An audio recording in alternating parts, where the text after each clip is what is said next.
Rick and Morty 2020, Issue 5. It turns out Summer's in a spacesuit and she signed up to work for Glug just so that she could get into his spacecraft herself. Because she knew Rick was being kidnapped by someone working for Glug earlier. A lot of the time spent reading the page is padded out by the podcast she's listening to.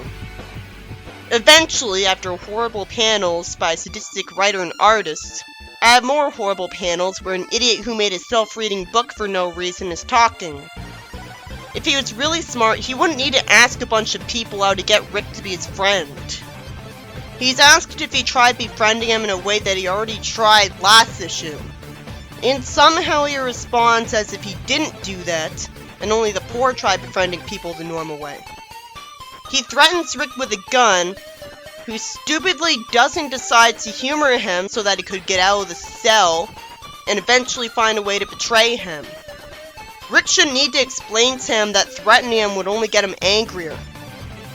He arbitrarily says he'll be back tomorrow, even though he already has an idea to bribe him, and since he's saying it right now, he might as well give up on it because it hasn't worked. Why did Rick take so long to figure out that the spaceship is alive for no reason? He warns Glug that someone's messing with his infinite dog's heartbeat because seeing him lose because of his own stupidity is not the kind of victory he likes either. He arbitrarily assumes it'll be fine and decides to leave, and good writing would have him only pretending that he thinks it'll be fine to save face. Rick hits his arm against the wall, and it turns out he altered his own blood with nanobots so that doing that would let him telekinetically bring the bones to him, forming a skeleton power armor suit that he'd easily not have if someone just took it out of the cell. That lets him smash through the wall with super strength. That's the really confusing thing.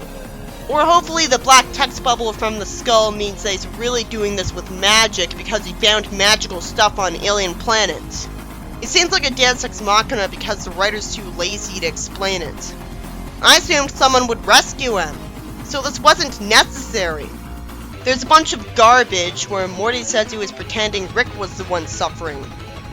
I hope this comic gets a good writer or gets cancelled soon, because he's intentionally making unappealing stories and he thinks he can get away with it because it's based on an Adult Swim show. But people only like stuff in spite of stuff like that. Goldenfold says he's bald in every universe, even though he's balding instead. The Thinkgiver says that he has to do the work of inspiring the mortals because he needs worship. So now I have to just assume that this is because fake worship doesn't mean anything. So he's gonna waste my time trying to impress these people with stuff I have no reason to care about. Although impressing someone doesn't mean they're actually gonna think you're worthy of worship. So they could still be faking it. Goldenfold wonders when Thinkgiver invented the elephant. So the only reason he'd say this is if he's being sarcastic. At least Hack Goldenfold admits that he hates war. But the robot Goldenfold gets his respect for being responsible for that because he was made in combat. So the Thinkgiver impresses the various other people here with the other things he's responsible for. But it being so easy just keeps boring me anyways. I like that Noelle only pretends to like him because he threatens her. So apparently he knows he doesn't need everyone here to genuinely worship him. There's a portal, and then it shows more blatantly unnecessary panels with just Glug in it. It doesn't matter to me what he says. I don't think you should even read his dialogue anymore. Because I've proven that he never makes sense and is never enjoyable. Nothing I like happens until Morty's suggestion to Glug to just stop being needy and drink a coffee is actually listened to. And he says he'll find Noelle for him. I think Rick would have been able to make an AI capable of finding the universe he wants too. He conveniently has a photo of Noelle to show him when I never saw him in any position to get it. And for no reason, he's given a scary tall robot who barely resembles Noelle and doesn't really talk. And somehow he takes more than a second to realize it's not really her. You'd think Glug would be smart enough to just keep it simple, instead of making an enemy out of Morty. And out of nowhere, he decides to become the new Rick. So that's the character derailment of the Sonic version of him, but much faster. Morty's desire to stand up to the bad guys ruined by the awful art, so I don't think it's worthy of being shown off either. Other M was drawn better than a lot of Rick and Morty comics sometimes because it wasn't so unappealing to look at that I didn't feel like describing it. Besides, gore isn't as bad if it's black and white. At least Rick cared enough to rescue a baby. He tells Morty he'll help him save Noelle later. Summer unlocks a lock because of a key she had no reason to be able to get so easily. And that frees the dog's mind to make it start howling. And again, he had no reason to not make a normal spaceship to avoid this. Rick even said that's not a satisfying victory if the bad guy loses to his own stupidity, and he's right because his loss would feel so forced that it wouldn't be easy to accept. Rick and Morty issue 6. The story has a bunch of unappealing padding that basically just involves the main characters being thrown around because the spaceship has started heading for the Earth. You'd think it would be interesting when they fall into a portal to a brand new universe. But literally nothing happens. There's just a crystal breaking for no reason, and then they immediately get sent out of it. I like that Rick tells Morty he'll grow him some new teeth, which I already assumed. And somehow Glug doesn't recognize Rick's granddaughter. I know she wouldn't have done anything on Earth near Rick to make her memorable to most people, but he's not like most people. The way he presented himself, you'd think he'd have been a stalker. It turns out Summer's mandolin can glow, which means I have to assume that she made it awesome with Rick's technology because he taught her how to use some of it off screen. Again, I'm forced to make excuses for the sloppy writing just to enjoy it more. Why is she provoking him saying she can't let him do something instead of instantly attacking him without warning him first? Why would I want to see them hit their weapons together? All I'd want is to see him get bashed a bunch of times. But I won't, so it's not satisfying. With what does happen to him, it's forced that he even survives for as long as he does. He should have been a robot. It's smart of Rick to make a Morty reboot password, but it's just a shame that he's written to forget it so that it takes forever trying to reason with him. The fact that Morty's talking like this would only make sense if he was only pretending to be crazy to guilt him into saying he's sorry. Because him actually being like this isn't believable when the reasoning behind it is so petty. I assume the reasoning is that it's a straw that broke the camel's back, but if it's that over the top, I don't care enough to take it seriously. Rick using psychokinesis makes more sense than it could have because I read Infinity Hour, where there was a Rick that had psychokinesis because of his power armor, so that's what Rick's doing. It's just a bit confusing here because he made his out of bones. He says he'll make a rope and wire that stretches out of bones. He tells Morty to grab AI portal stuff so that they could save the two of them, and Morty tells him to save everyone on the ship. Morty tells everyone on the ship to grab the magical AI blobs, and people start climbing the ladder. Rick says he gave each blob a magical portal to another universe so that they could get in there and survive. I'd prefer to think that they already had that portal. Summer sees it too. The spacecraft ends up crashing to the Earth, and we see Rick cure somebody of her science problem. And Rick assumes because of the OC's miraculous stitching up that it's all because of this AI, who had no reason to exist, let alone save him. Who put himself in the mind of this idiot, giving him access to all of humanity's knowledge, only to be disappointed by him. I guess he did this for him out of boredom? This is a needlessly confusing bit of contrivance that didn't belong in the story, but at least it tries to explain why this guy had Rick's talents, because basically he was upgraded by a god. If the writer knew it made no sense for him to try this plan because he should have known better, why was this plan written? He plans to try to get rid of Vronsky in a way that he'd know wouldn't work, because butchers don't think they're above the law. How about run him to get punched to death instead? Wasn't that obvious? And he proclaims a baby to be the guardian of this planet because he's an idiot. I hate that the story totally forgets that they already got a portal to escape to Earth with, and instead pretends that they got a portal out of people worshipping these gods, even though those people didn't know they existed at all. So the story ends with them returning to Earth, and I have to hope Morty will be able to reason with Noelle. It's bad enough the writer pulled a Fiona Fox on us when he should have known nobody wanted that. Rick and Morty 2020 issue 7. There's some boring narration, as we somehow see some giant vegetables with eyes growing on the same planet as humans. Because mad science, I guess. The narration says that in this universe, people were right about gods being responsible for things. I'm just wondering how it could be possible that stuff wouldn't happen without the continued existence of gods, unless a spell was cast to make that the case.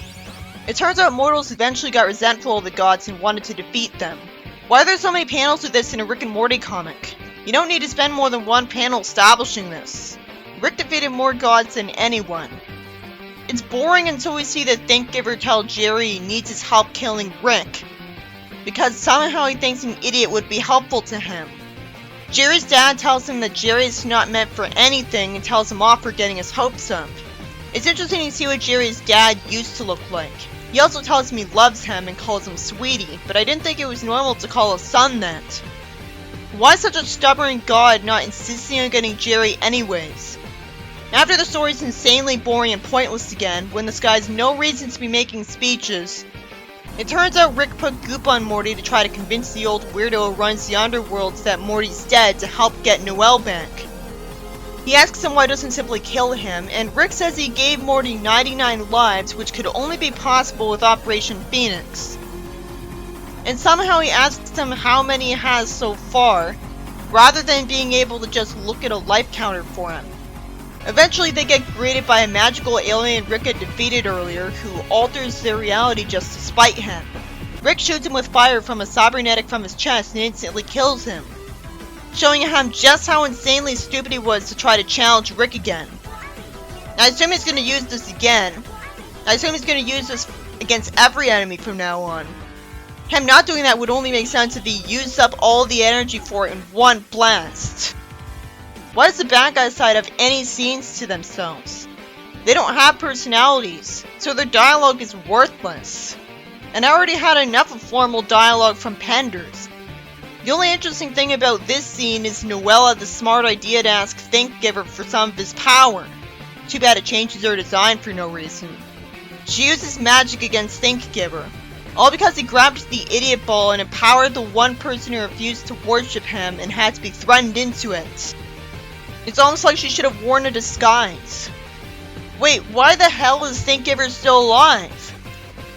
The people around him think he isn't worthy of worship because someone with a fraction of his power was capable of attacking him, so they start tearing his clothes off to spite him.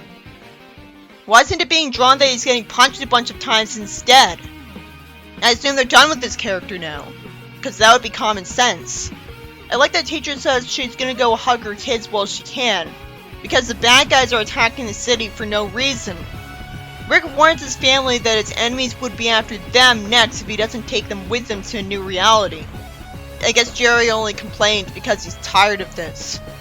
Rick's portal gun glass breaks, and the only reason that happened would be if his next enemy is magical. And he is, because he's got magic power over bad luck. It'd be more enjoyable to see more of Rick's enemies if they all had good designs instead of making the story hard to watch. At least the story's being exciting. Rick gets grabbed by an enemy of his, and a bunch of them bore me calling him out on killing them, even though most of the time Rick only kills in self-defense. Someone's prevented from killing Rick by Noelle. That only makes sense if she wanted to be the one to attack him. Noelle ends up flying while holding Rick and Morty by their clothes, and somehow she isn't the first one to talk to him in this conversation, even though the way Morty looks would have instantly been a conversation starter. So they don't get warned that she somehow thinks Morty wanted Rick to betray her. So she doesn't get to instantly find out that Morty disapproved of that, which she should have seen anyways. The writer says, screw making things happen naturally. I want to make melodrama frustrate the audience all the time. It's a shame because Rick's obviously happy she's okay. I guess she doesn't care just because she thinks he's only happy because she's helping him. But it'd be so easy for it to turn out that he told her he was just trying to get her back for Morty. Instead, because he wasted all of that time, she throws him and he says words to activate an unbreakable spine cybernetic. You'd think it'd be unbreakable no matter what instead of him having to waste time saying the activation words first. Not to mention the rest of them would still get hurt by the landing. I guess he's gonna have a force field. Morty tells Noelle that he tried so hard to get her back, so now there's absolutely no excuse for her to keep hating him. She also gets told that was Rick, and the writer forced her to just tell him to shut up when obviously she has no reason to think it was his idea and it clearly surprised him.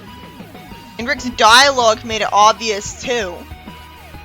Why would you think she would need his help stopping the evil gods? It doesn't look like he can do anything. He also says he's still happy to see her. So again, it'd be obvious to anybody in the universe that she has no reason to be mad at him. Why did the writer think we wanted this? Why would he write something nobody would want? Rick landed in garbage out in the ocean in a container. I guess he had an invisible force field to make him survive that. Jerry somehow thinks Rick went to go look for Beth to save her, even though I have seen him do that in the old comic. He must be lying. Thankgiver grabs Jerry and turns him into a zombie to work for him just for the shock value. Why didn't he do that in the first place? And why was the artist told to ruin his design? And the story ends with a text box lampshading that the next issue will be a whole bunch of bullshit. If it doesn't have Noelle get it through her thick skull that she has no reason to be mad at Morty, or reconcile with him just to get mad at him again, I'll agree. It would have been better to be predictable and have her break up with him in the third issue because he thinks other girls are pretty too. It'd be much faster instead of giving your audience false hope just to take advantage of and abuse them, tainting the good idea of the first issue. Surprisingly, there's a second story where after Rick and Morty have boring dialogue where Rick somehow won't just let Morty enjoy a game of Mad Libs, a future Rick warns Rick that in 8 hours Morty will die. But I was already told he has 99 lives. The only reason this would be intimidating would be if it was explained that he's going to lose all 99 lives. And I guess he assumes that's what he means. Rick whispers to Morty that he doubts that guy's him, and he finds out he is by just asking him a bunch of questions that he instantly knows and answers. The artist didn't have to draw Future Rick's coat to have stains like that. Future Rick says Morty's gonna explode in 6 hours. Then he would have sent Morty to clone body to avoid that. This would only be a threat if all of Morty's backup bodies were also infected that way. This would only be a threat if someone infected the clone making machine so that there was no way it could make a new clone that wouldn't be infected that way. Future Rick gets asked why he didn't go back further in time to find out what's wrong with Morty. And he doesn't know. That just makes him look guilty. What he should say is that he can't do that because he doesn't know where to go to find out what's wrong with him, because he doesn't know who did it to him, or where he was and when he first infected him. If his clone making machine is infected, why doesn't he just go to another universe and take the one that isn't? This would be solved in seconds. Rick asks when he even builds the cube from Portal. Future Rick hasn't built it yet either. But somehow that causes Rick to say that this is why he hates time travel adventures, because they never follow the same rules but always think they're clever. But right now I haven't seen any paradoxes. This could have been built by someone who doesn't hate time travel. But I'm loving this story. The tone's surprisingly lighthearted. Rick asks why a time-based event would be a threat when they have a time machine. Rick says there's no urgency because they have an infinite amount of time to save Morty. They could just go back in time anytime he explodes after all. So they decide to have fun, not caring that Rick's right in front of them and patient, meaning that he could do something rash. If all you have to do to solve the problem is warp to another universe and transfer yourself to a clone, why doesn't he just take his portal gun and do that? Rick tells Jerry to fetch him his blowtorch, where he gets confused at seeing Future Rick there. Jerry comes back to Rick and says he was just in the garage. There's no reason he would instantly assume that the one in the garage is an alternate universe Rick instead and warn him about it. Rick lies to him that he needs his blowtorch or this device in front of them is going to kill them all. And Future Rick blames him for them being in danger. And Morty listens to an explosion behind him, looking annoyed at the prank. Somehow he has a book on how not to explode. I have to assume it's about witches' talismans and potions about preventing it. And Rick just conveniently has it, because he has a book for everything. Then in the late 1800s, Rick impresses an audience in a magic act using his future self to cheat at it. For no reason, one that says he's an atheist now, surrounded by people who would judge him for it. So good thing nothing bad happens. Back in the caveman days, Rick and the future Rick talk to cavemen, when they should know they won't be understood. Rick should have expected no response.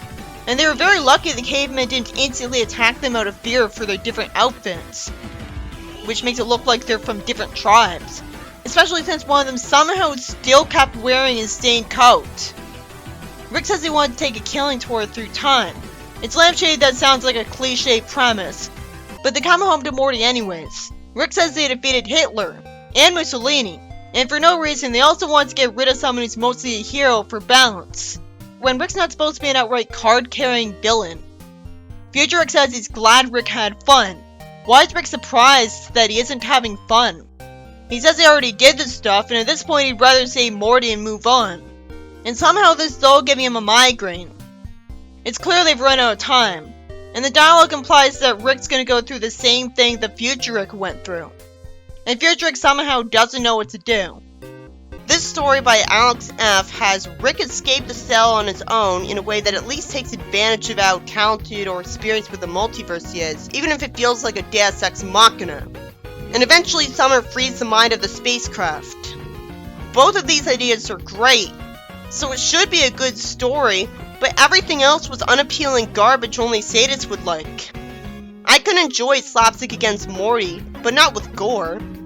He should have triumphed because of cybernetics Rick would have given him, like one that creates a rope for him to launch out of his hands like a spider.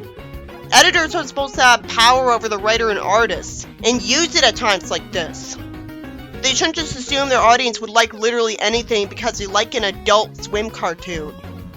At least you could skip most of the garbage and not be confused later. This story had Rick apologize to Morty to snap him out of it, and Morty convinced Rick to make sure everyone survives the crashing of the spacecraft by going to a safe pocket dimension, and cure somebody. And then the story has a baffling revelation that explains away why someone was like Rick. Everything else is just unappealing, making me impatient for the story to end. And that's a shame because it's good on paper, getting Rick to save people. It's not a bad story compared to other ones I reviewed. It just has one bit of bad imagery that goes on too long. It's inconsiderate to the audience. Somehow it takes a long time to tell a story with such a basic plot. So Glug should have been shown getting smacked around for most of it instead to have karmatic payoff after how annoying he was. The first story by Alex F. is about Rick's various enemies threatening him, and then Noelle somehow getting powered by someone that shouldn't trust her, and saving Morty with a plan to get rid of the other bad guys. What ruins this lazy story is a combination of factors. It gives the paper-thin villains scenes to themselves, boring everyone. We don't say the unlikable characters get smacked around a bunch of times to make the fight scenes have a point. And somehow Noelle still won't get it through her head that Morty's opposed to what Rick did to her when the stupidest person in the world would instantly get it. In the second story, by Rapper Roberts, it's a surprisingly lighthearted story where Rick and his future self realize they don't have to rush to save Morty from exploding because they have infinite time to do it if they have a time machine. Because the writer is smart and blessed us with a story with self-awareness. So we see them trick people of the past for fun, which ranges from making them happy to no consequences at all. And it's nice that their killing spree is kept off screen and is mostly just focused on killing bad guys. Somehow never gets to the part where they see who did this to Morty and undo the problem, and neither of them ever get the idea to transfer Morty to a clone. And Morty could have done that too, so he's just too dumb to live here. I have to assume the past Rick always assumes that all of his clones were infected too, and so is the clone making machine, or else the future Rick wouldn't be worried. But he wouldn't be worried anyways because he'd know he could just portal into another dimension and use that clone-making machine to save him. There's no way all of them would also be infected. I love that the story doesn't take itself seriously. Why can't all the stories in this comic be like this? You have the show to take itself seriously. There's nothing wrong with every story in this comic being episodic and stuff. I wish this person wrote every story in the comic right now. The only thing I hate in it is the gore, which has no excuse for being shown to us.